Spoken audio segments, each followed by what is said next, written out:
A to Z series of cake decorating. D for dripping technique. Hi, I'm Niteshri from Cocolab.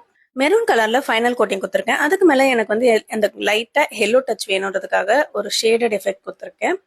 இப்பதான் main part நம்ம வந்து tripping effect கொடுத்துட்டு இருக்கோம். இது வந்து நான் கனாஜ்ல ரெடி பண்ணியிருக்கேன். 1:1 ரேஷியோல கலர் ஆட் பண்ணியிருக்கேன்.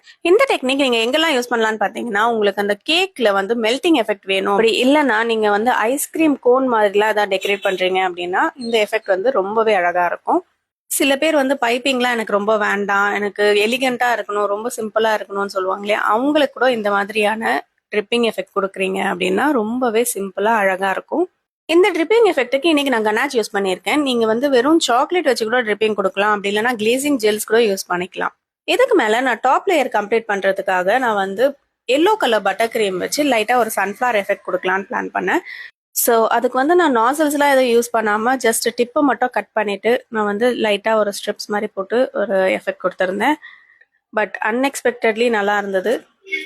அதுக்கு மேல வந்து டிசைனை கம்ப்ளீட் பண்றதுக்காக நான் வந்து இது மாதிரி ஸ்ப்ரிங்கிள்ஸ்லாம் போட்டு ஜஸ்ட் என்னுடைய கேக்கை கம்ப்ளீட் பண்ணிட்டேன். ஸோ இந்த டெக்னிக் எப்படி இருந்ததுன்னு கமெண்ட் செக்ஷன்ல சொல்லுங்க. அண்ட் ஆல்சோ இந்த சீரீஸ் வந்து உங்களுக்கு பிடிச்சிருந்ததுன்னா கமெண்ட்ல சொல்லுங்க. So that it will be encouraging me to make more videos. And also guess the letter E.